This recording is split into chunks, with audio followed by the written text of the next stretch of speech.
جہاں تک ہو سکے حق تعالیٰ سے ڈرو اور اس کی عبادت کرو تاکہ تمہیں ہلاکت میں نہ ڈالے۔ جسے اپنے ٹھکانے کا پتہ نہیں کہ بحشت ہے یا دوزخ، وہ کس طرح سے بے فکر ہو سکتا ہے۔ موت کے بعد کی زندگی سے اللہ تعالیٰ عز و جل کو اس کی قدرت کے سبب جانو اور پہچانو۔ دنیا کی دلچسپیوں سے دل لگانا اللہ عز و جل کو بھول جانا ہے۔ خلوت نشینی اس وقت تک صحیح نہیں ہو سکتی جب تک کہ روزی حلال نہ ہو۔ حلال روزی اس وقت تک میسر نہیں آتی جب تک فضل خدا شامل نہ ہو۔ عبودیت کا ابتدائی مقام یہ ہے کہ انسان اپنے اختیارات و قدرت کو فراموش کر دے۔ بری عادتوں کو نیک بنانا بزرگ ترین عمل ہے۔ طلب عزت اور خوف درویش و افلاس دونوں چیزیں انسان کی ہلاکت کا موجب ہیں۔ انسان کو فانی دنیا کے ساتھ رہنے کی بجائے حق تعالیٰ کے ساتھ رہنے کو ترجیح دینا چاہیے۔ انسان کی نجات کم کھانا، کم سونا، خاموشی اختیار کرنا اور تنہا رہنے پر منحصر ہے۔ رضا قضا کے لیے، شکر نعمتوں کے لیے، تفویض تسلیم و رنج و مصیبت میں ہوتی ہے۔ خوف و امید اللہ تعالی عز و جل کی الطاف سے، زہد تقوی دنیا سے مجتنب رہنے سے حاصل ہوتی ہے۔ تنہائی جب سزاوار ہے کہ تجھے اپنے نفس سے تنہائی حاصل ہو جائے۔ ہر شے کا غم کھانا مومن کے لیے باعث فضیلت ہے، بچتی کا کسی گناہ کے سبب نہ ہو۔ محبت کامل نہیں ہوتی جب تک قربانی نہ جی جائے۔ موت ایک ایسا پل ہے جو دوست کو دوست سے ملاتی ہے۔ سمجھدار آدمی وہ ہے جو اپنے نقائص کا محاسبہ کرے اور ان پر فخر نہ کرے۔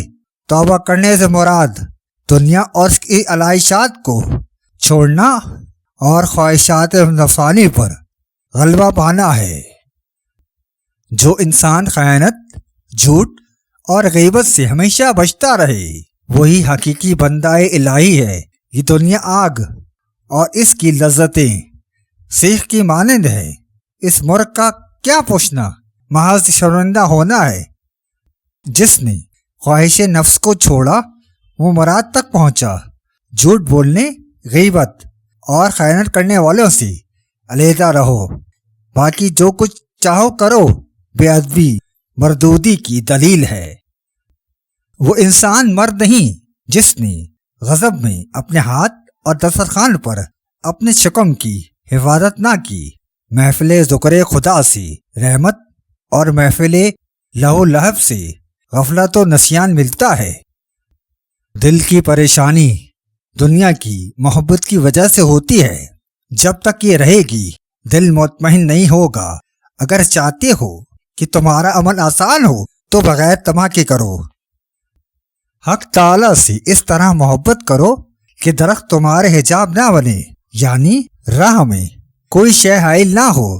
مرد وہ ہے جو بے شمار مشغولیت کے ساتھ بھی اپنا دل حق تعالیٰ کے ساتھ وابستہ رکھ سکے۔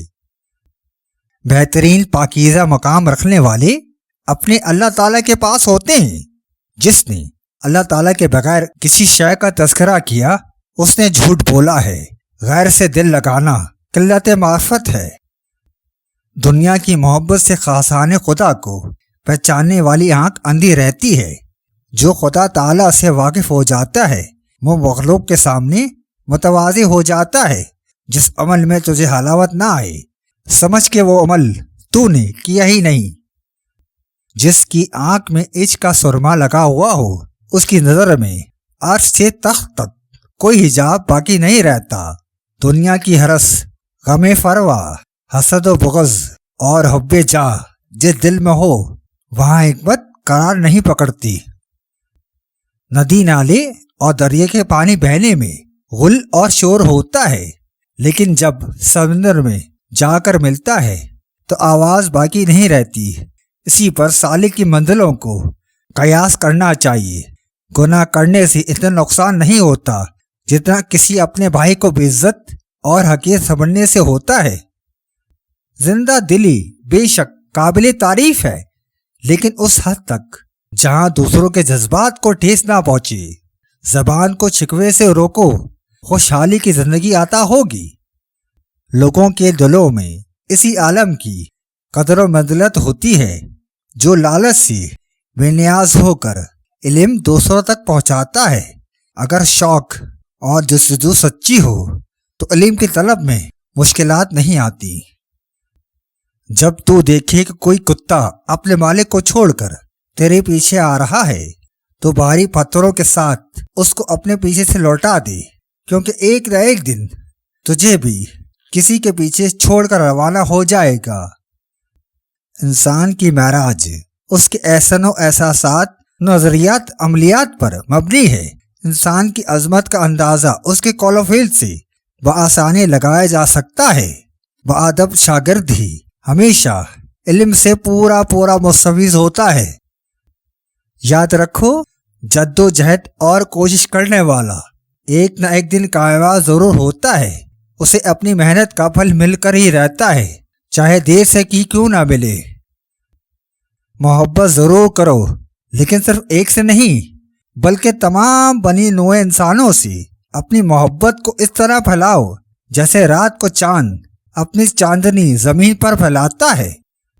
علماء کی اہانت سے بچا رہے کہ یہ نہایت عیب کی بات ہے جو لوگوں کو تجھ پر ظن کر دے گی اور وہ تیرے نسبت برے خیال رکھیں گے۔ عزت و آبرو چاہتا ہے تو چلتے ہوئے آنکھوں کو جھکا کر رکھ، اور بات کرتے ہوئے کسی کی آنکھوں میں آنکھیں ڈال کر بات نہ کر، اپنی نگاہوں کو نیچے رکھ۔ انسان اپنی تمام باتوں میں حالات کی مخلوق اور گرد و پیش کی مؤثرات کا نتیجہ ہوتا ہے۔ انسان کی دماغی ترقی کی راہ میں سب سے بڑی روک اس کے تقلیدی عقائد ہیں۔